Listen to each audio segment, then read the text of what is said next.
James Stewart as the sick shooter.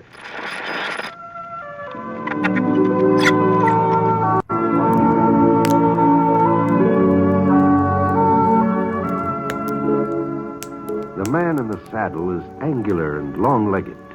His skin is sun-dyed brown. The gun in his holster is gray steel and rainbow mother of pearl.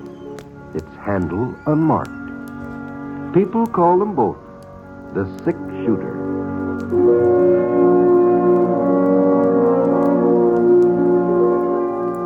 The NBC Radio Network presents James Stewart as the sick shooter, a transcribed series of radio dramas based on the life of Britt Ponset, the Texas plainsman who wandered through the Western Territories, leaving behind a trail of still-remembered legends.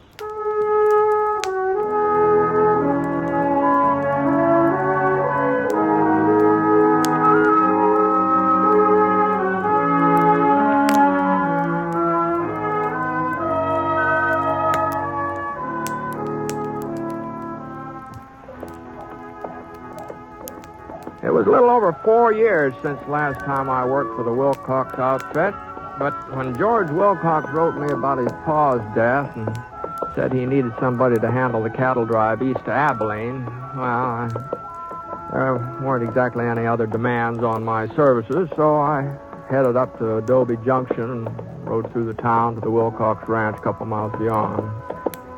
It was getting on toward evening when I pulled into the yard, and whoa, boy, whoa, Scar, whoa.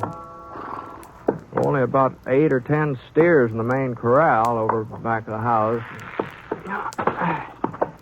Well, maybe George hadn't finished the roundup yet, or maybe he was going to start the drive from out on the range. Whatever it was, he'd have to get started pretty soon or the weather would be against us.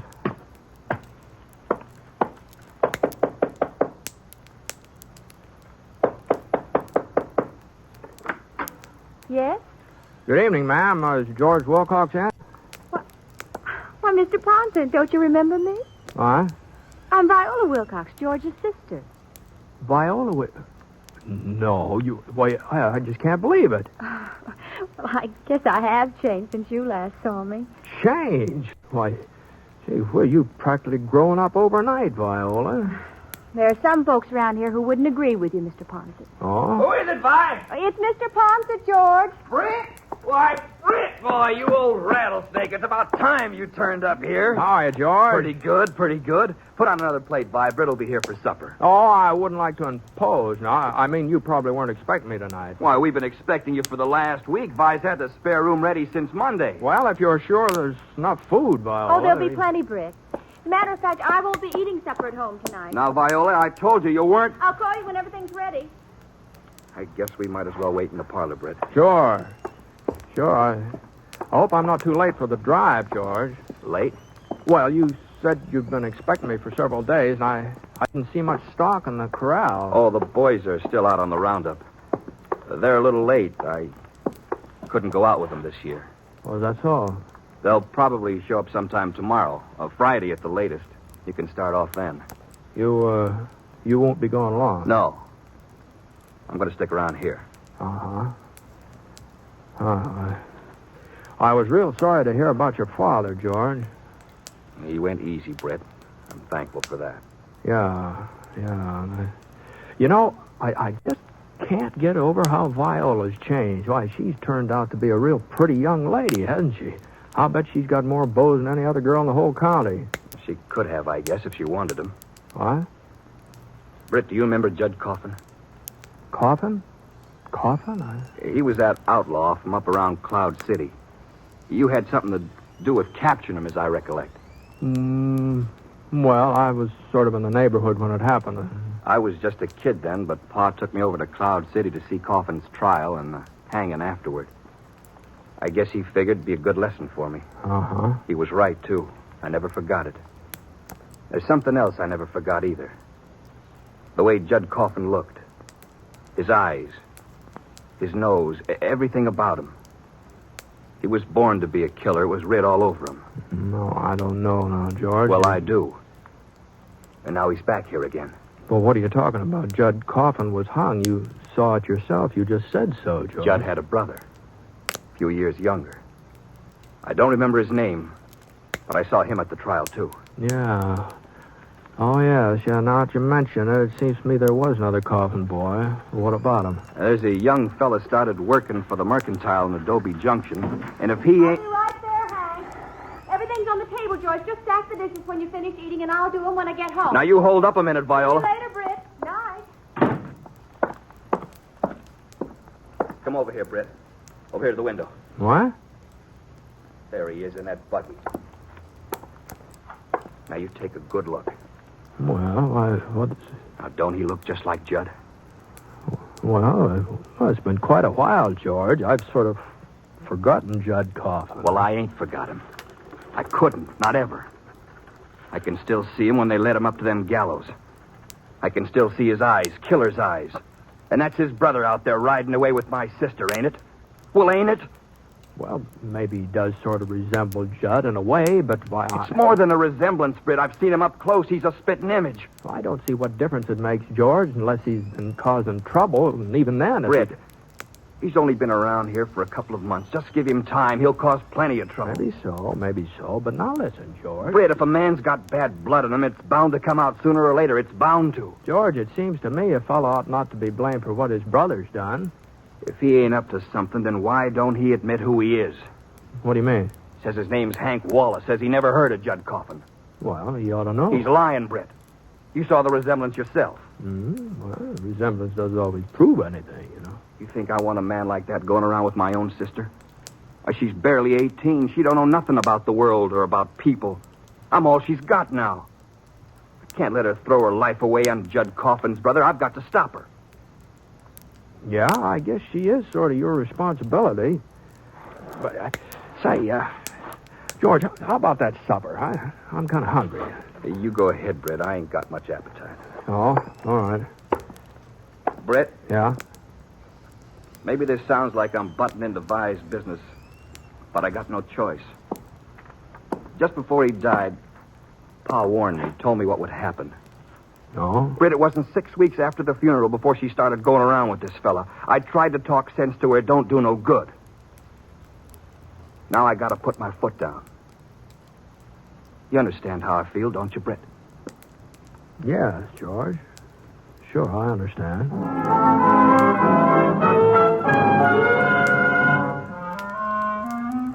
Well, I went ahead and had some supper. Cold ham, potato salad with bacon in it. Stewed peaches for dessert. Wasn't anything exceptional, but it was filling enough. And afterwards, since George hadn't eaten anything, I decided maybe I'd go ahead and do the dishes. The dish pan was hanging right beside the sink, so I pumped some water in it. There was only a couple plates and cups to wash. But the handle on that cup just wasn't very substantial, and when it slipped... Oh, doggone it. Well, looked like it was beyond the gluing stage, so I kind of got the pieces swept together and put them in the garbage bucket. I wasn't exactly trying to hide them or anything like that, but, there were plenty of other cups in the cupboard. Anyhow, I walked back into the parlor and said goodnight to George and went upstairs to bed. I figured he was going to wait up for Viola, and I didn't suppose she'd like the idea, but it wasn't any of my business, so I was kind of tired anyway.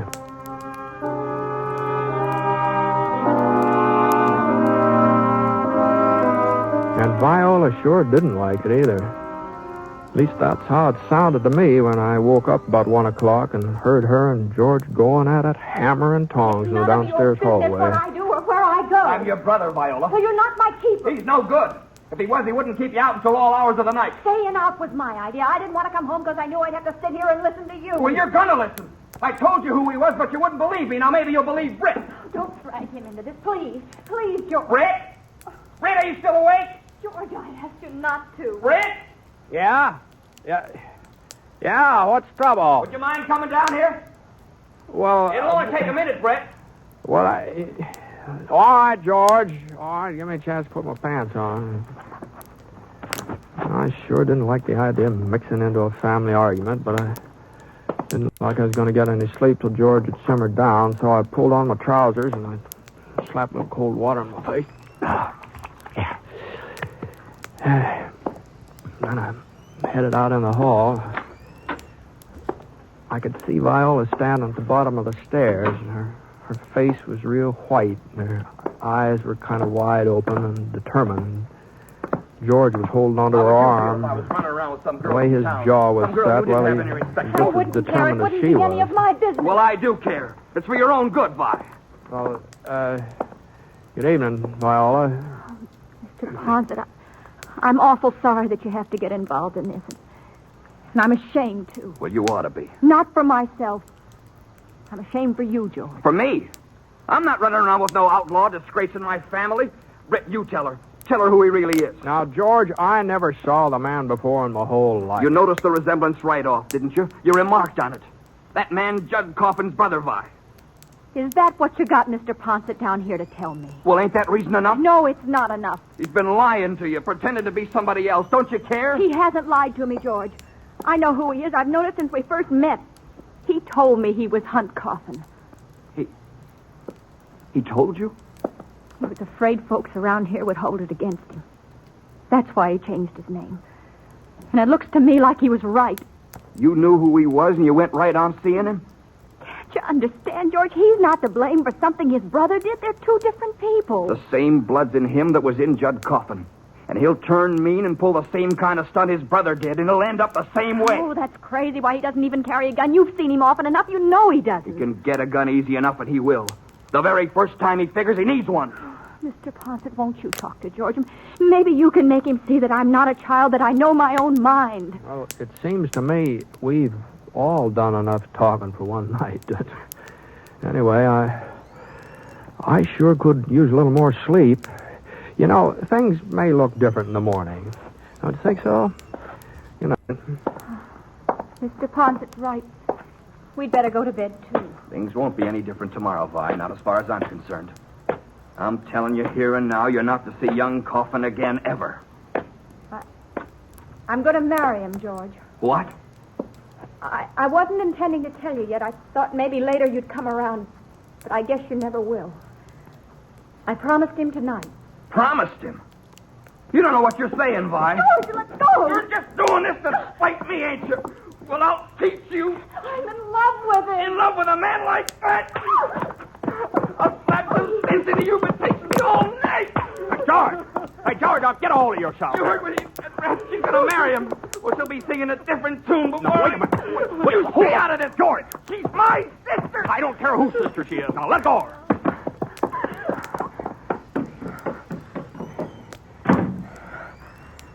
All right, now, George, come on. Let's go upstairs. It's for her own good, Britt, what I done. I guess you must have thought it was. Someday she'll realize it was for her own good. She can't marry him, Britt. She just can't. Well, treating her the way you did is apt to make her more set on it than ever. She'll get over that idea fast enough now that she knows I mean business. Someday she'll thank me for slapping her. Yeah. All right, let's get some sleep, George. Come on.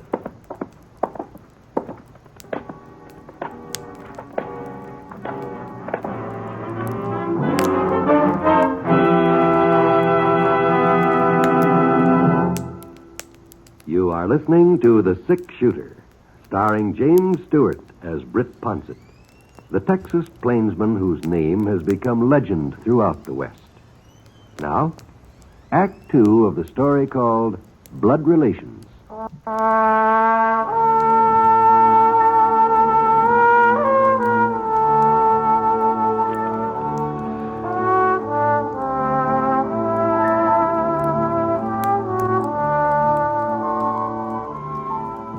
Well, it took me a little while to get back to sleep, but I didn't hear anything more out of George or Viola during the night, so that was something. When I finally woke up again, I just didn't feel like I'd had any rest at all. And it was late, too, nearly 6 o'clock. I got dressed and I went downstairs. Viola was fixing breakfast. Her eyes were sort of red, and there was a little splotch on her cheek where George had slapped her. But she didn't say anything about it, and I sure didn't see any point in opening up the subject, so... A couple of minutes later, George came in from doing his chores, and we all sat down at the table. He didn't eat much, just some coffee, and as soon as he was finished, he said he was riding out to the high grass to see if the roundup was on its way down. I offered to go along with him, and so we got on our horses and started off. You see, Britt, what'd I tell you? She's all right now. She got that nonsense about young Coffin out of her head. Oh, maybe so. Yeah, she didn't mention him again, did she? Oh. I reckon if she was still thinking about him serious, she'd have said so. Yeah, She's a Wilcox, Britt. We don't go around making fools of ourselves. Not for long, anyway. We kept on riding for a couple of hours until we got to the high ground. But we didn't see any signs of the roundup, so finally we turned around and headed back to the ranch house. I don't know what's taking them so long.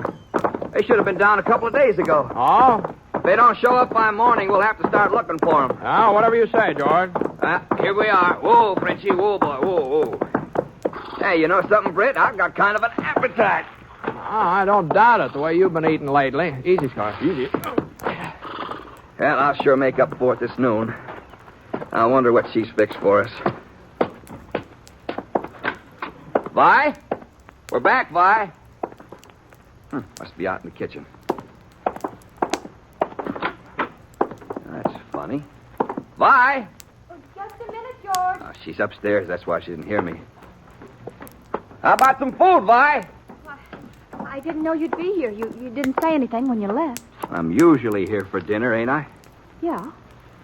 Well, it'll take a couple of minutes to get something ready. I just got back from town. You what? Well, I guess I'll go wash up. What were you doing in town, Vi? I wanted to see Hunt. Oh. Well, I suppose you did have to explain things to him. I guess he was entitled to that much. How'd he take it? When you told him you couldn't marry him? I didn't tell him that, George. We're going to get married as soon as we can. He's coming to get me tonight.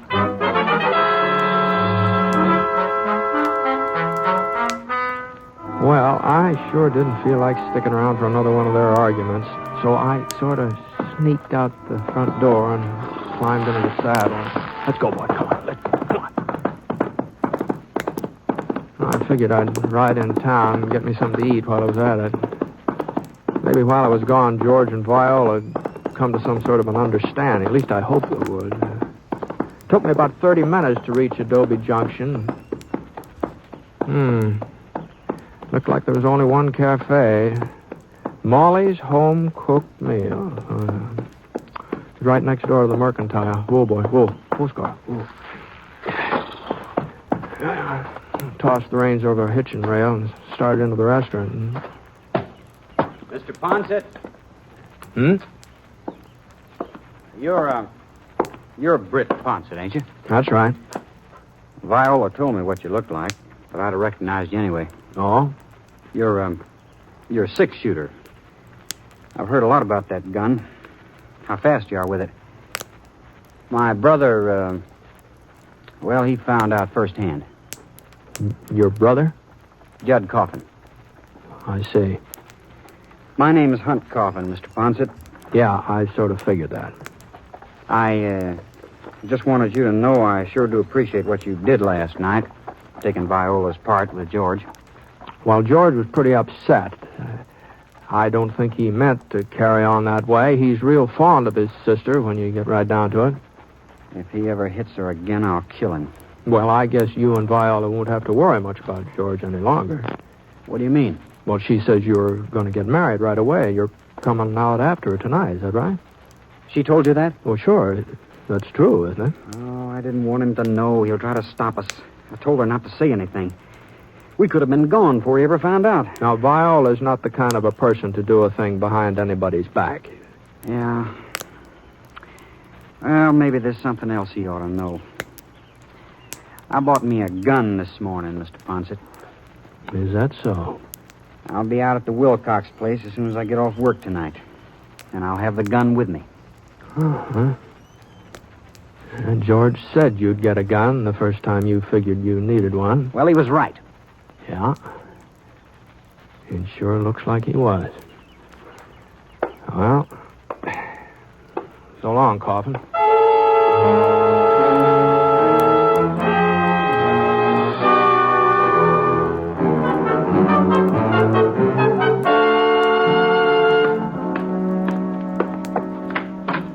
What in thunder happened to you, Britt?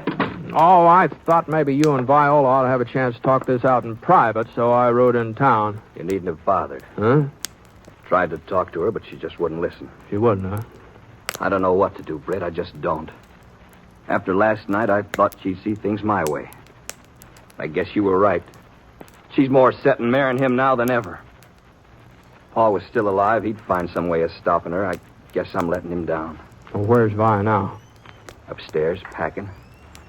I thought about locking her in her room, but it just wouldn't do no good. Besides, she ain't to blame, not really. That's right, George. A person just can't It's help his it. fault. Everything that's happened. And it's him I'm going to take care of. As a matter of fact, I ran into Hunt Coffin while I was in town. You saw it? Yeah, we had a little chat. He's kind of upset about what happened last night. He's upset. He'll have something to get upset about if he comes around here tonight. Well, maybe you ought to know, George. He's got himself a gun. There.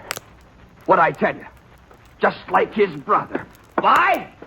Why, your friend's coming out here with a gun. He means to kill me.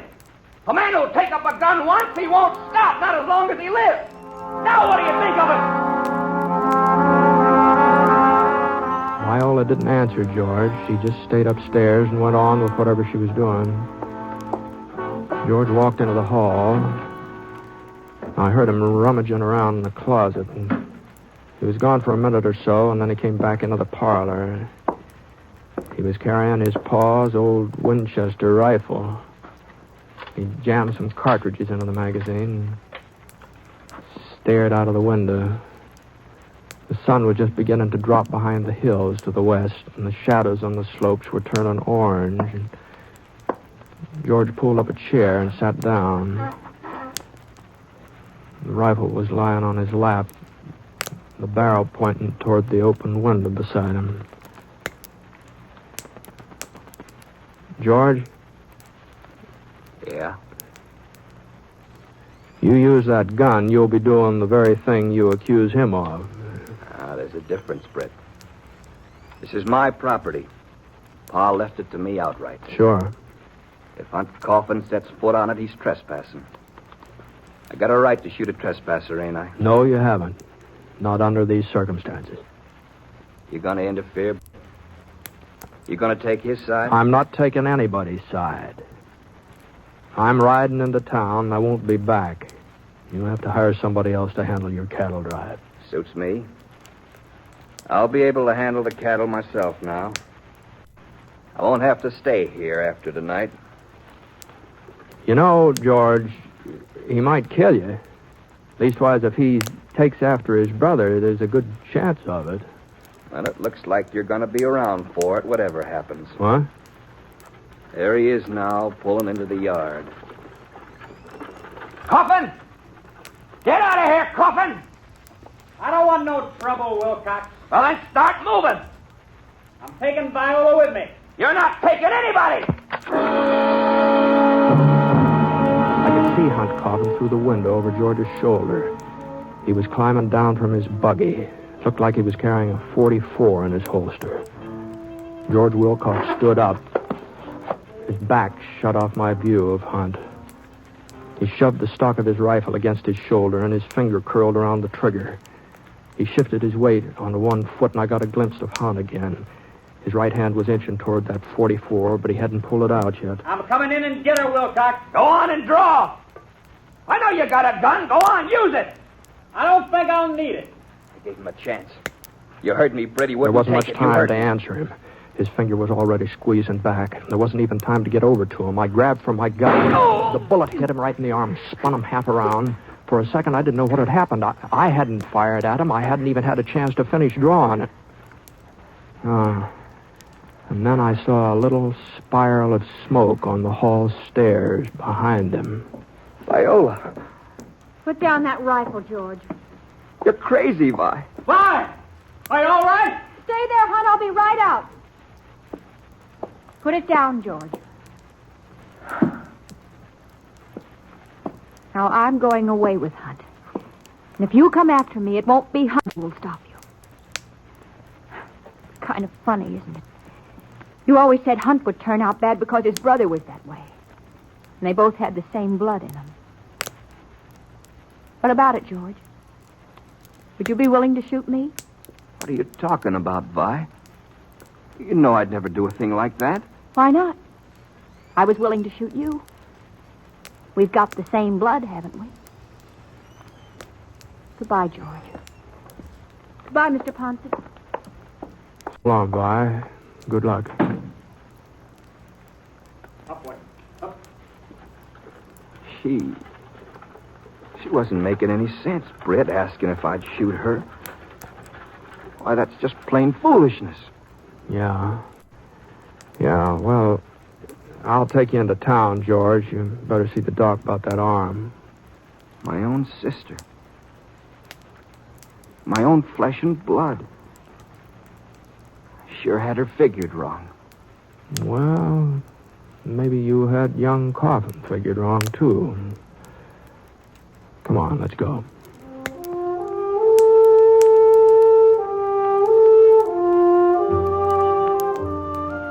Well, the next morning the boys brought in George's herd, and what with that arm of his and all, I agreed to drive them north. It was nearly 3 months before I got back to Adobe Junction again. Viola and Hunt there were married and had a little house in town. But George, he hadn't been near me.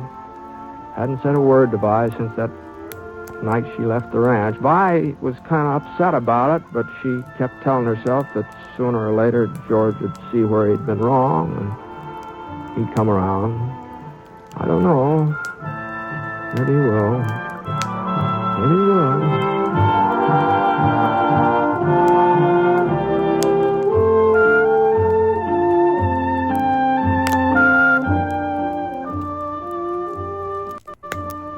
The Six Shooter is a transcribed NBC Radio Network production in association with Review Productions. It is written by Frank Burt and is based on a character created by him. Mr. Stewart may currently be seen in the Universal International picture The Glenn Miller Story. Others in the cast were Barbara Eiler, Herb Ellis, and Sam Edwards. Special music for this program was by Basil Adlam, and the entire production is under the direction of Jack Johnstone. All characters and incidents were fictitious, and any resemblance to actual characters or incidents is purely coincidental. Oh, by the way, you'll be interested in knowing that the Six Shooter has been chosen for broadcast to our men overseas through the facilities of the Armed Forces Radio Services. This is John Wall speaking.